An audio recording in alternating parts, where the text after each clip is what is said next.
Hello, everyone. Welcome to the latest installment of Infura's Merge weekly workshops. Today's session is MEV Considerations and Factors. I'm Gagan Prakash, a Principal Product Manager on the Infura team, and I'm going to be hosting today's session along with a few of my colleagues. We've got a full agenda today, and the goal for the session today is really to give you a brief overview of a pretty technical topic called MEV. We are also going to do a quick recap of where the Ethereum community and Infura are currently in the merge process. We're going to leave a lot of time for Q&A. So we'll do our best to cover the material in a quick amount of time and then leave enough time at the end of it so that you can ask questions and we can do our best to answer those. Let's start with a few introductions.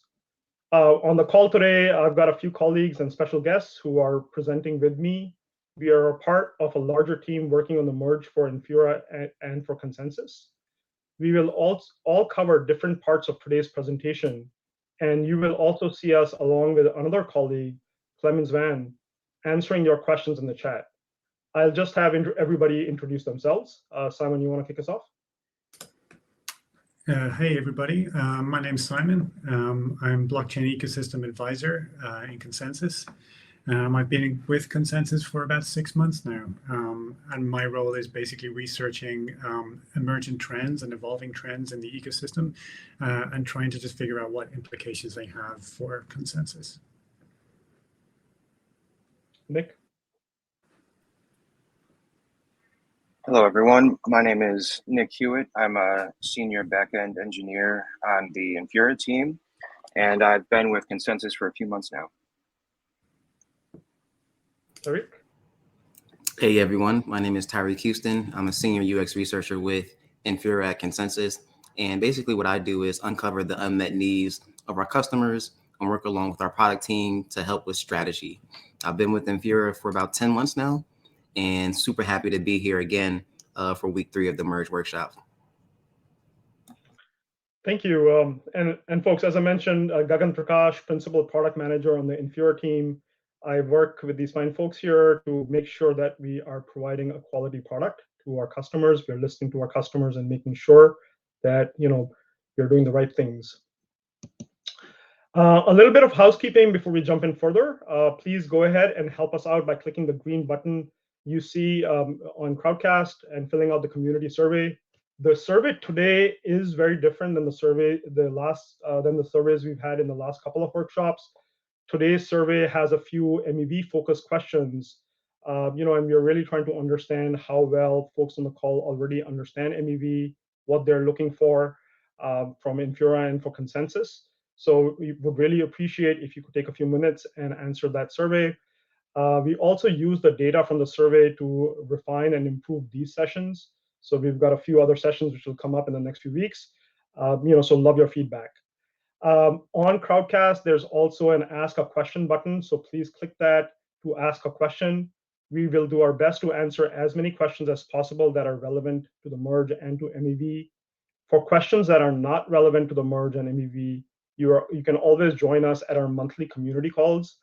These happen on the last Tuesday of each month on Crowdcast at 3 p.m. UTC, which is 11 a.m. Eastern and 8 a.m. Pacific. Today's call is being recorded, and you can replay, this call or the previous ones just by coming to Crowdcast. We will share the recording of this call and the deck we'll add it to the Consensus Merge knowledge base before the end of the week, and also email these resources, to our users. Before we get into today's MEV topic, I'll spend a few minutes just talking about the merge as well. So, this is a slide that we've presented in the last couple of workshops as well. As you can see in the timeline, the development of proof of stake Ethereum has been going through a series of forks, network upgrades, and deployments. We are now in the box all the way on the right of this timeline. The final testnet deployment for Ethereum's transition from proof of work to proof of stake will be the Gurley testnet merge. The Gurley merge it looks like it's going to be triggered in early to mid-August based upon a total terminal difficulty mentioned by Tim Baiko in a GitHub commit. We haven't seen a blog post talking about this yet, but we did see that commit. Link to the commit, is on the deck, and you guys can access that. If you have a staking setup, we strongly recommend that you use this upcoming Gurley merge to test out your setup. That way, you are able to identify any issues or challenges prior to the final merge on the Ethereum network. Now, with that done, let's talk a little bit about MEV. So, I'm going to start a conversation about MEV by talking about how blocks are built today in Ethereum. And, we are purposely going to keep this presentation at a higher level. We'll get into some details, but not go too far deep. So, everything starts with a user or an app submitting a transaction to the network. When a transaction is submitted, before a miner mines it, it gets added to a pool of pending transactions called the mempool. These pending transactions in the mempool are visible to network participants who want to look at the details of upcoming blocks.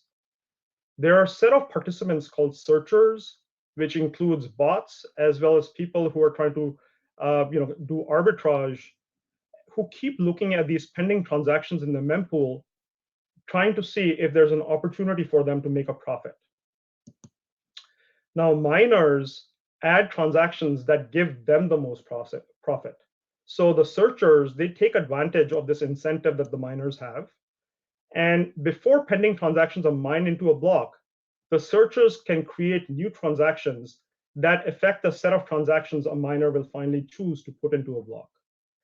Miners get to choose not only which transactions they include or exclude in a block, but they also choose the order of these transactions. And transactions in a block are executed based upon the order they are in that block. New transactions that are inserted by searchers result in extra value being extracted from the production of a block, in excess of the block reward and gas fees.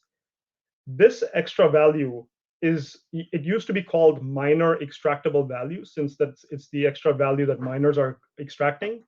But the phrase has evolved to be called maximal extractable value.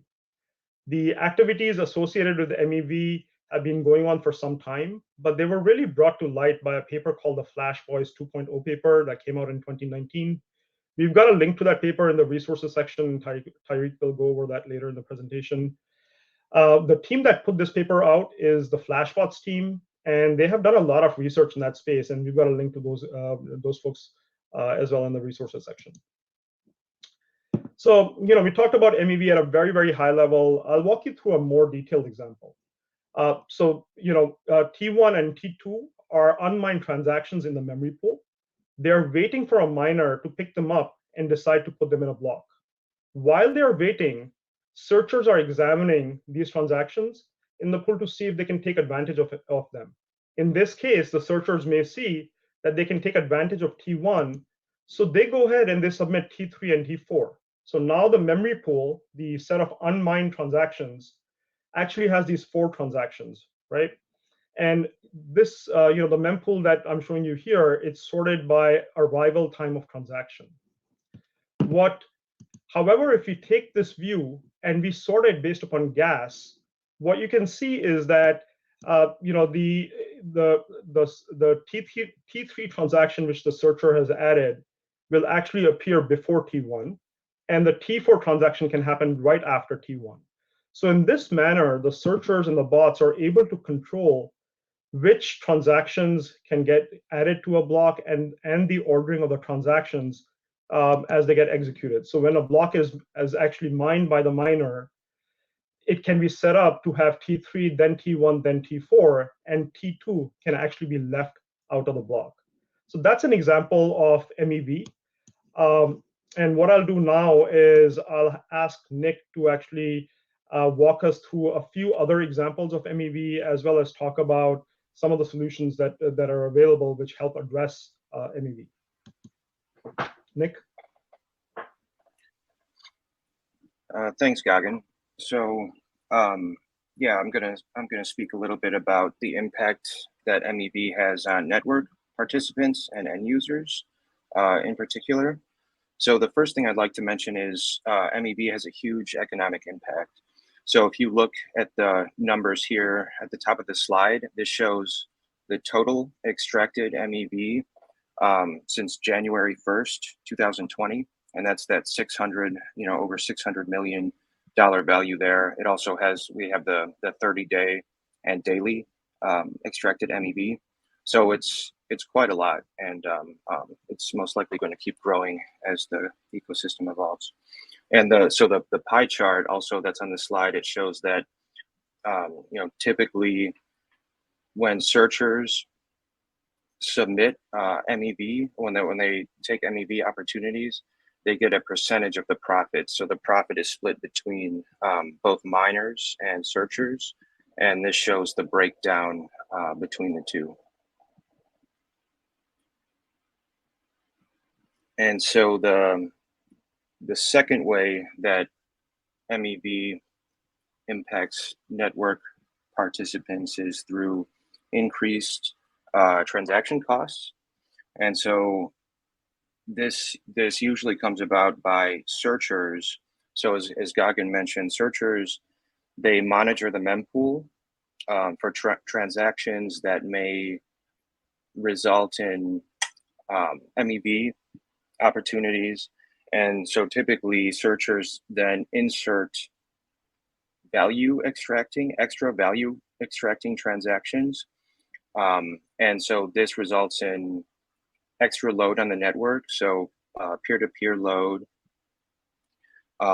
It also results in block space congestion. So, searchers, as they submit these value extracting transactions, they may be competing with other searchers to get them included in blocks. And this results in, congestion, first of all, and then as these value extracting transactions are included in blocks, it drives up the gas price because, if the network is congested, then other transactions will be excluded from the current block. So two specific examples of value extracting transactions. The first one is front running. And so this is when a searcher sees a transaction that they can exploit, and they need to insert their value extracting transaction in front of the transaction that's currently sitting in the mempool. And so to do that, usually, the searcher could, they insert when they send their transaction, they include a higher gas price than the transaction that they're trying to front run. So when the miner sees both of the transactions, the kind of the victim transaction and the searcher transaction, because the searcher's transaction includes a higher gas price, the searcher transaction will be mined first. And so that's an example of front running. And, so an example of front running in the field would be if, let's see.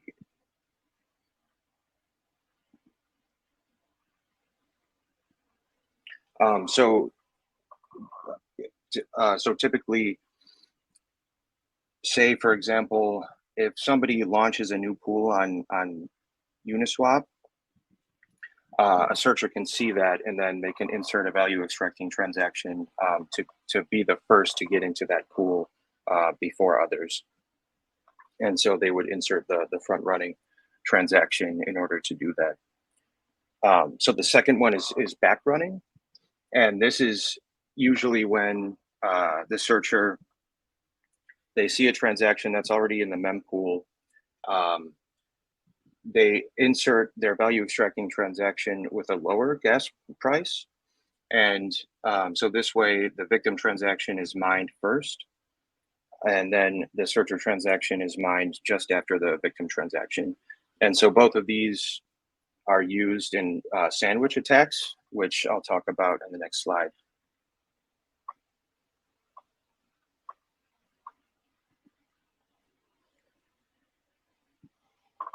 Okay. So here we have an example of a transaction from Etherscan. And so This is a DEX swap, and it's a user, if anyone who's familiar with Uniswap and doing executing DEX swaps on Uniswap, usually you use the Uniswap interface, you swap one ERC token for another, and that results in a transaction that ends up in the mempool. So what searchers do to exploit this transaction is they insert both a front running and a back running transaction. So they essentially sandwich the your DEX swap. So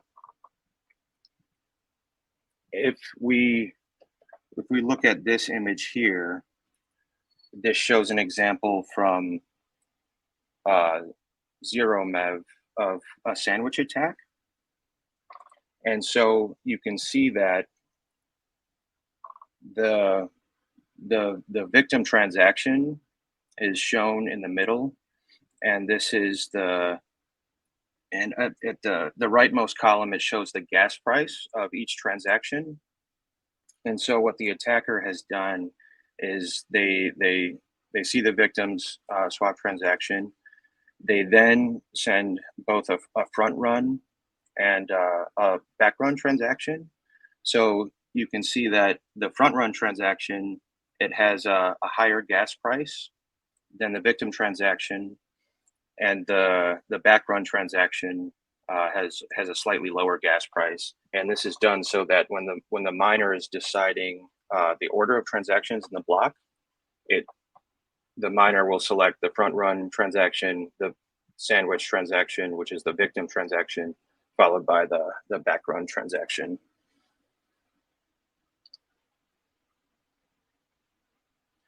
And this last image, it shows the same transactions, but it's ordered by the time received. So the victim transaction, the sandwich transaction shows up in the mempool. The searcher sees it. It then sends the front run transaction with a higher gas price, followed by the back run transaction. Next slide, please. And so I'll talk a little bit about some other types of MEV attacks. One is NFT sniping. And so this can be done by searchers when they see either an NFT bid or mint transaction show up in the mempool. They might choose to front run that transaction so that they mint or get their bid in before the user who's actually trying to mint or bid on an NFT. And so there's been cases where searchers will essentially buy up or steal MEVs, steal NFTs before users are able to get them. The next one is liquidations. And so usually the way that this works is on a lot of decentralized lending platforms, the liquidations are triggered by Oracle price updates. So searchers will watch the mempool for these Oracle price update transactions and then insert a transaction to back run the Oracle price update. And so the goal is to be the first to trigger the liquidation. So their transaction is basically mined directly behind the price update, which allows them to liquidate immediately.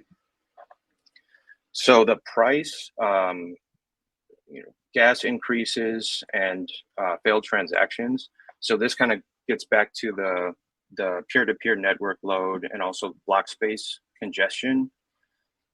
So if there's, if the block space is taken up by a bunch of MEV transactions that are submitted by searchers, it causes the overall gas price. It pushes up the overall gas price because it costs more for regular users to get their transactions included in the current block. Failed transactions. So a lot of times searchers will kind of compete with each other to get their value extracting transactions included in a block.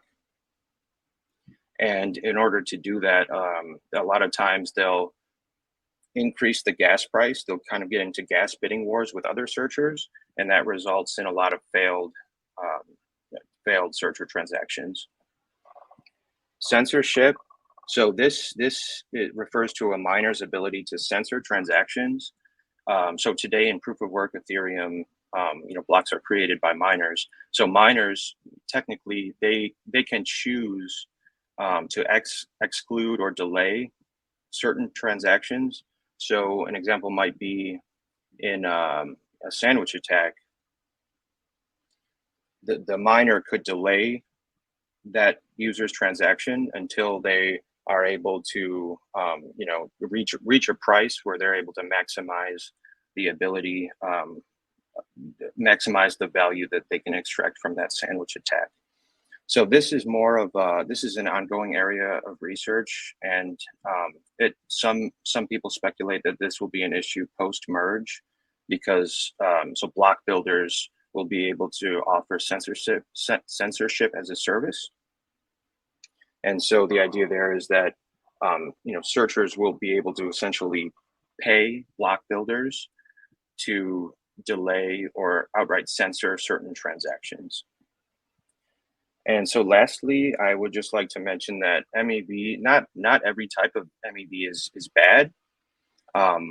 Some examples of MEV like arbitrage, this is actually essential for DEXs to operate. So in order to have a price equilibrium across all DEXs and also centralized exchanges, arbitrage is necessary. So arbitrage is where you're essentially in one transaction, you buy an asset on one exchange and then sell it on another to exploit the price differences in one asset across multiple different exchanges.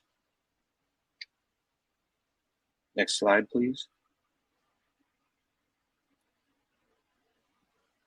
Okay, so I'm going to talk a little bit about MEVgef, and this is an attempt at a solution to the problems that I mentioned in previous slides. And this is MEVgef is a project by Flashbots, and so it's a fork of the Go Ethereum client, and basically it adds some functionality to try to address the problems that are created by MEV. And essentially what it does is it allows, it outsources the miner ability to reorder transactions. So basically it outsources the ability to extract MEV from miners to searchers. And so what happens is this creates a network of searchers that are basically, they're scanning the mempool for MEV opportunities. They will grab those transactions out of the mempool, add their own value extracting transactions, and they create what's called a bundle, which is essentially just a list of transactions. They send those to a relay, which is then forwarded onto miners, which support this MEVgef specification. And so currently in proof of work Ethereum today, there's something like 80% of the total hash rate supports the MEVgef interface, which means that 80% of miners will accept bundles from searchers. And so usually I know that Flashbots runs a relay which accepts, it just exposes an API for searchers to submit bundles, and then those bundles are then forwarded onto a network of miners. And so another key thing is to users. So some users, they may want to protect their transactions from possible MEV attacks. So one of the things is, if you're doing a DEX swap, you might want to protect your transaction from a sandwich attack. And another way to do this is you basically send your transaction through a relay, which is then forwarded on to miners in the same way that bundles are. And so these transactions that pass through this flow, relay to miner, these are never sent into the public mempool. So it also prevents searchers from seeing your transaction in the public mempool and then doing a sandwich or other similar attacks. And it means that you're able to you're able to do your DEX swap at a lower price, basically.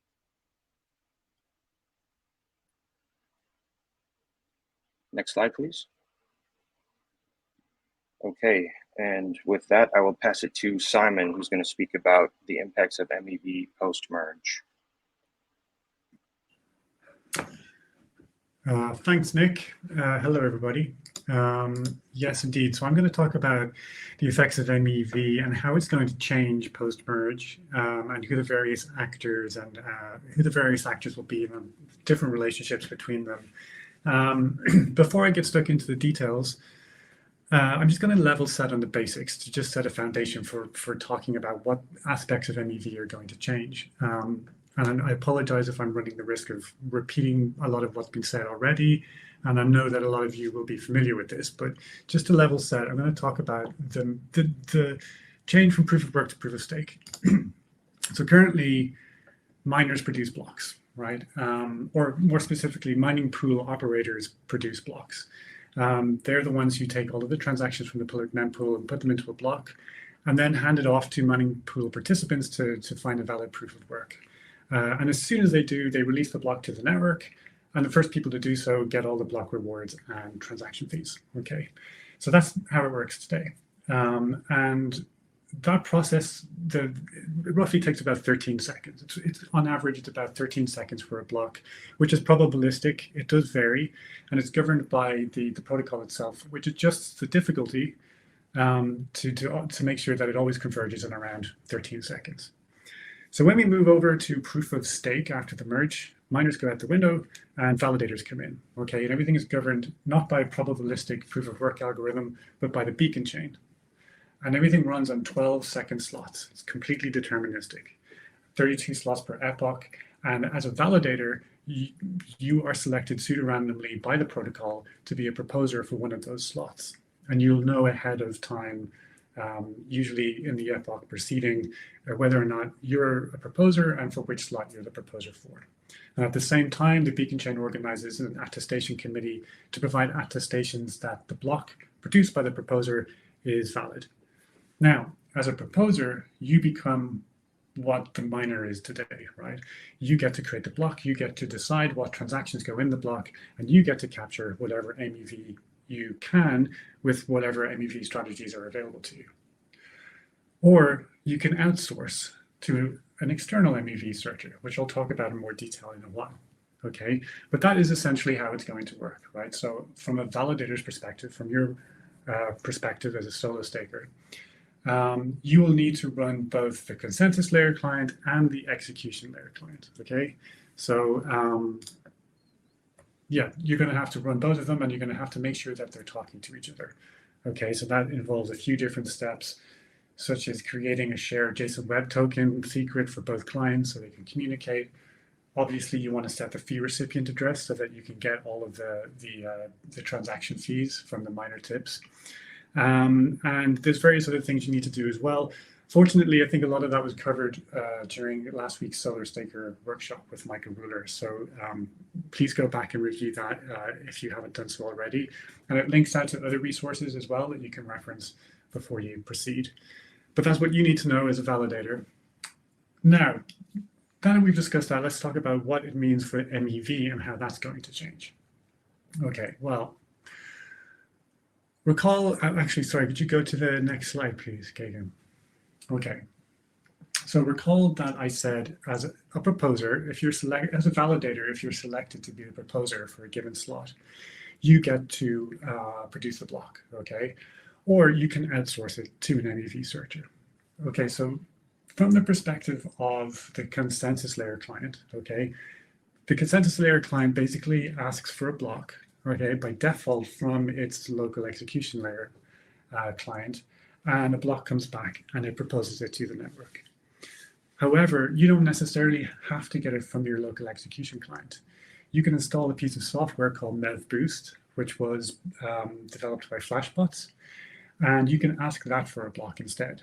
What MEV Boost does is it connects to a series of relayers that you configure it to. It connects to the relayers and it asks the relayers for blocks. And the relayers in turn accept blocks from a network of external block builders. So these block builders can be anybody, but they are specialists in creating blocks. Probably they're going to be MEV searchers as well. So it's not unreasonable to think that a lot of MEV searchers will become block builders, or block builders will accept transaction bundles from MEV searchers, sort of how Nick described Flashbot's running today. Either way, they're going to build the blocks. They're going to capture as much MEV as they can, and they're going to submit those blocks to these relayers, these trusted third parties. And you, as a validator that's been selected by the network as a proposer, all you have to do is configure it, install MEV Boost and configure it to connect to these relayers, and you'll start getting block headers and the respective block bids, right? The block bids are what block builders are going to pay you to your fee recipient address for proposing that block to the network. So in that respect, block builders are now competing against each other to have their block selected, okay? That's MEV Boost in a nutshell. MEV Boost is basically an implementation of what's called proposer-builder separation, which I'll go into in more detail in the next slide. But MEV Boost is a pretty good idea. I think most people agree with. For the most part, it has like three main benefits, right? One of them is that it smooths out the variance of MEV that's captured by different stakers. If you think about it, if you're running MEV Boost as a solo staker, you have as much chance of capturing the maximum amount of MEV in a block as some huge staking pool. Without MEV, and if we were just falling back to our own execution clients, we would have to rely on our own MEV strategies. And of course, huge staking pools are going to have a lot more resources to invest in different MEV strategies or partnerships with searchers. And it's reasonable to assume that they will just get more MEV.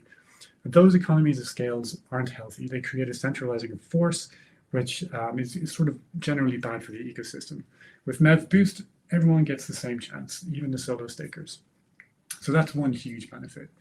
The other benefit is scalability, because it means that as a validator, you don't have to have big hardware requirements for actually crunching the numbers to create a block. Creating a block, especially when it comes to MEV capture, is actually quite resource intensive and it requires more hardware. If you don't have to worry about all the transaction and bundle simulation and parallelization and everything that's required for building a block that captures MEV, you can run your validator load on much more lightweight hardware. That lowers the barrier of entry to people becoming solo stakers, which again is good for the ecosystem. So that's another plus. Also, when you think about it, it's actually not that different from the way things work today. Right now, you've got mining pool operators that create the blocks, and then mining pool participants mine on the block headers. And from the last time I looked, I think it's like 3 or 4 mining pools that produce like half of the blocks in Ethereum. Going forward, we'll have maybe 3, 4, 5, 6, who knows. We'll have a small number of block builders and a large number of validators that secure the blocks that they create. There are some drawbacks and there are some concerns, but this is kind of like an ongoing area of research, and it will evolve even after the merge. Okay, if you just go to the next slide. As I mentioned, MEV Boost is basically an implementation of what's called proposer-builder separation, which is required for smoothing out MEV variance and also for scalability. MEV Boost basically implements it, but it doesn't do it in protocol. The actual enshrined in protocol implementation of PBS is still being talked about. There are at least 3 proposals for PBS, along with a number of other adjacent ancillary schemes that are also required. And some of them conflict with each other, and there's a lot to be ironed out. It'll probably take 2 or 3 years, realistically, before we see in protocol PBS. But that will happen, and it will pave the way for more scalability, more opportunity for scalability, and so on and so forth. So that's it for PBS and MEV Boost. And I think I've covered what's required from a validator's perspective. Gagan, if you just go to the next slide. So just to reinforce what Nick was saying, not all MEV is bad. Actually, MEV has negatives, and it does have positives as well. MEV is very much just a phenomenon of any kind of open economic transparent system like a blockchain.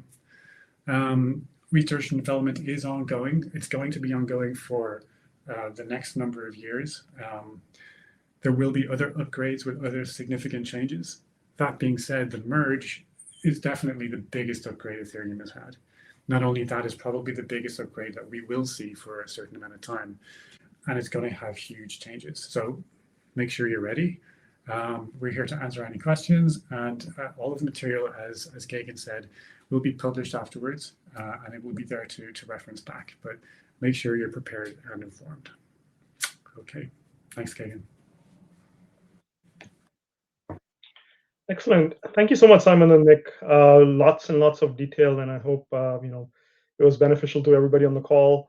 I think so. I'll take a couple of minutes and just walk folks through our workshops thus far and what's coming up. So today, as I mentioned, is the third workshop. Last week we had one on solo stakers. We actually had Infura founder Michael Wooler come in and talk about if you're a solo staker, well, his journey as a solo staker, and he and Tom Hay spent a lot of time talking about what are some of the things you should be doing to test out your setup, and so that it continues to work post-merge. Simon got into some of those things in this call, but I strongly recommend that you go back and check out the recording of the last session if you are a solo staker. On July 12th, we had our first workshop, which was really an overview of the merge. That recording is also available, so please check that out if you're interested. On, we are going to be continuing the series one a week. And on August 2nd, we are going to have a technical workshop that's aimed at solo stakers. That's going to go into the details of how the execution client and the consensus client work together. Simon mentioned, you need to have that shared JSON web token to help them communicate, but we'll go into a lot more detail. So if you're a solo staker or if you're curious about how this will work, please join us for that call. On August 9th, we are going to have another call that gets into running multiple validators as well as staking as a service, which should be interesting. And then finally, on August 16th, we'll have a call that's focused on dApp and smart contract development. So please make sure to follow us and check out these calls or check out the recordings if you can't make them in person. And all of these recordings are available on crowdcast.io, the Merge Weekly. So check us out there. With that, I'm gonna ask Tariq to spend just a few minutes talking about some of the resources that we have in the MEV area that will allow you to stay updated regarding MEV as well as the merge. And then we'll jump into Q&A. Tariq. All right, thank you, Gagan. Appreciate that. I'm ready to go to the next slide when you are. All right, cool. So as you all have been aware of, we've been making sure that we give the most reputable resources as possible for everybody to stay informed about the merge. And we want to make sure that we're doing our duty. So some of the resources that we have here with Infura and Consensus is our Infura blog. And this is a great place to really stay plugged into what's going on, as well as learn about everything that we're doing from our end. So from office hours to Twitter spaces, the Infura blog is definitely a source of truth to stay up to date about everything that we're doing, in addition to staying tuned in to the the upcoming workshops that we have. On our blog, you can really stay informed with all of that. We also have some office hours. And then there's also the Consensus Merge knowledge base, right? Which we are really using to help to keep people informed about all information in regards to the merge. So from high level overview information to more technical information, along with a few videos from subject matter experts who are actually doing work with the merge.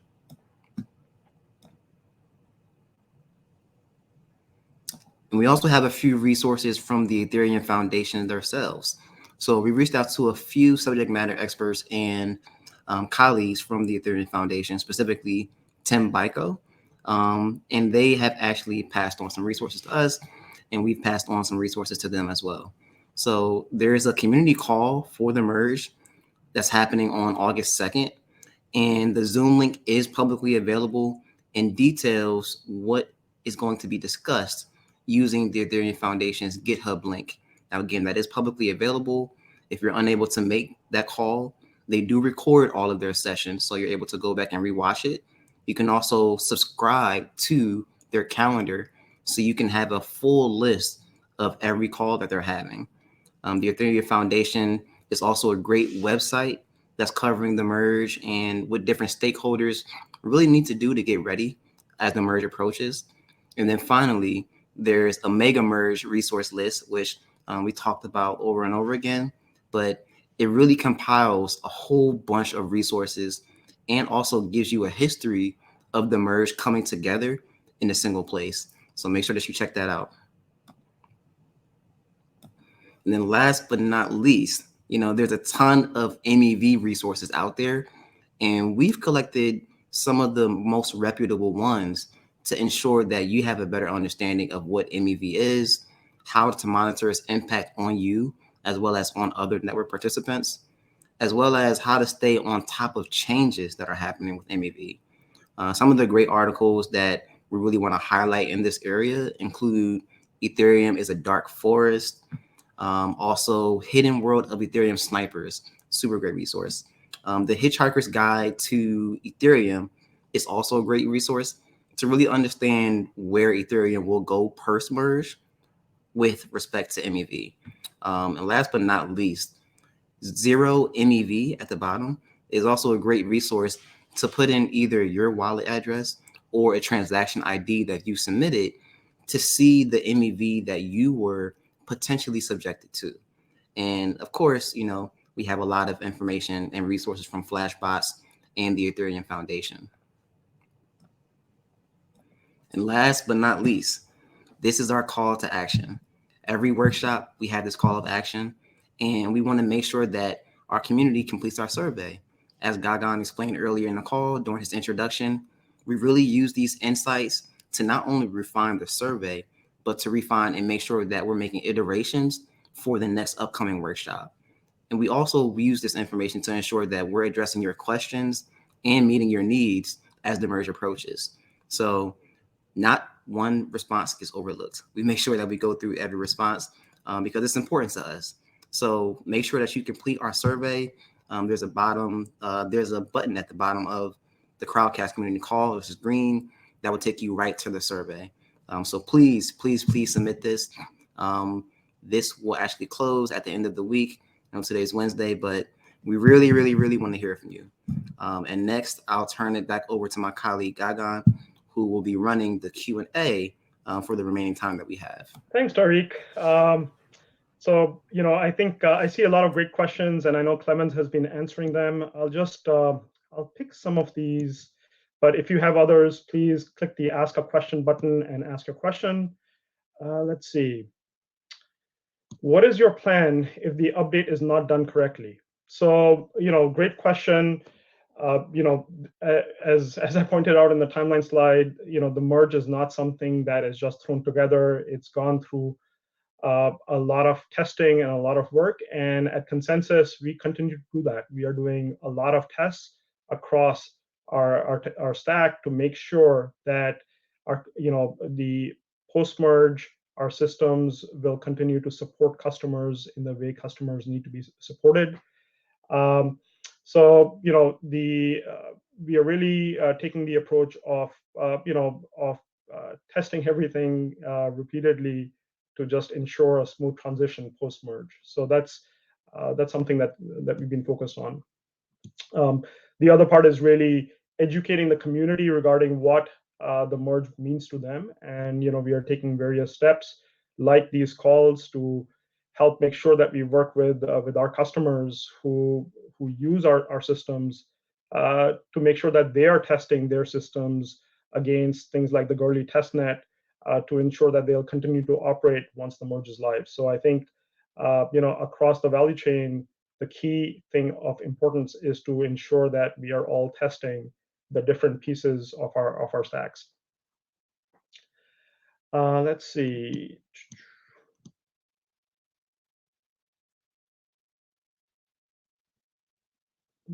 Yeah, what is your plan after the merge completes?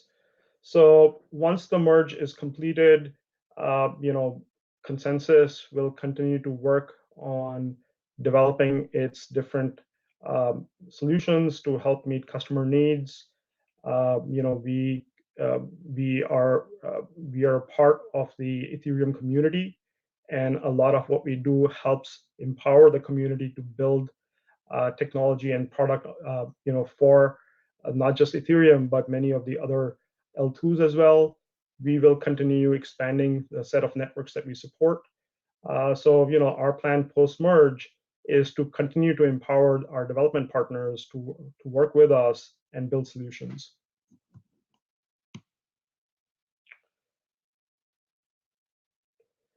Let's see. There was a question around Ethereum and its stages of evolution. And Clemens, he shared a really nice link from a talk that Vitalik gave at ETHCC regarding the next stages of the Ethereum evolution. I haven't seen that particular speech, but I will go and check it out after our call today. I think in technology and in life, anything that is successful continues to evolve. And the fact that we are moving from proof of work to proof of stake, it's a great evolution. The energy usage of Ethereum is going to come down drastically as a result of the merge and our transition to proof of stake. And I think that's great for the environment. It's great for our community. Yes, Ethereum will evolve. Definitely check out that talk. I don't see any other questions. I was looking for some questions around MEV. If folks have anything, please ask. Otherwise, I will ask, Simon, Nick, Tariq, and Clemens, if they'd like to mention anything that has not been mentioned yet. Simon, I'll start with you.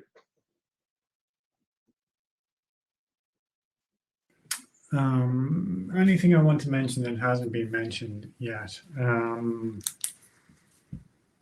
Yeah, so one thing that I think I sort of glossed over are, I mentioned that there are negative and positive aspects of MEV.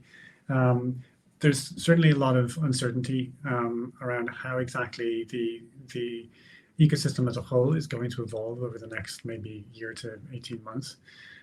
So everyone is very keen to understand exactly how MEV is going to change the landscape. So for instance, how many block builders are going to be active? Which block builders will be most dominant, or will it be a fairly even split? So like how are staking pools going to work with MEV, for example? I think, understanding MEV itself and the new strategies that are being uncovered is kind of an interesting area as well, especially as Ethereum becomes more interoperable with other systems, because that opens a design space for thinking about cross-chain MEV and cross-domain MEV, not necessarily even cross-chain, but even between, MEV between centralized exchanges and decentralized exchanges and things like that. Front-running transactions to bridges and different interoperability protocols. As with everything in crypto, there's never a dull moment. It's always very, very interesting, and it always keeps us on our toes. So all we can do is pay close attention and try to respond as best we can with the health of the ecosystem in mind. Thank you, Simon. Nick? I don't have anything else, Gagan. Cool. Tariq? So for me, I just kind of want to draw back to a key point that was mentioned during last week's community call with Michael Wooler and make a connection to some of the things that we talked about today. And that's mainly, just having a plan. As Michael Wooler mentioned, it's super important to have a plan, especially if you're a network participant in Web3. And as you can see, we have subject matter experts as well as the Ethereum Foundation, putting together plans about how the network will perform and specifically how MEV could change post-merge, right?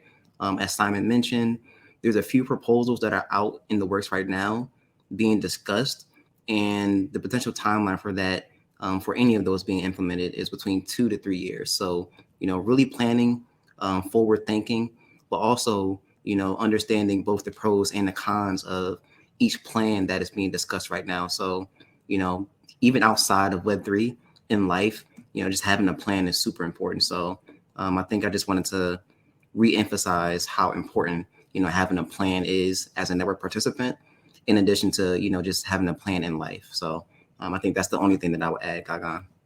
Thanks, Tariq. Clemens, I did not introduce you, so if you don't mind introducing yourself, and then also just recapping this conversation, I'll let you have the last word. So thank you. Sure. Hey everyone, I'm Clemens Wan. I'm a solution architect. I've been with Consensus for 4 years, focused on enterprise integrations with financial services and other types of products. Super interested in kind of the evolution of the platform in general. I mean, I love all the work around MEV, and I really think that if you follow kind of the history, that there's a lot of very smart people working with this to make sure that there's a seamless transition, and everything's open, for you to review all the way back to the beginning, all the conversations from kind of all these ETH Global hackathons, and I think there's a lot to learn. I like to just watch hackathons. That's kind of what I do for fun. So for those who are on the call and want to know where to start, it's always good to start with events. Everything is virtual and recorded on YouTube. I think that's a good place to, just see what new projects are coming up and what creativity is coming through. And also this workshop will likely be posted on YouTube as well. So thanks everyone, and thanks all the subject matter experts here for the great presentation. Thanks a lot, Clemens. Thank you everyone for attending. We look forward to seeing you again in the next few workshops. I think that's a wrap. Thank you.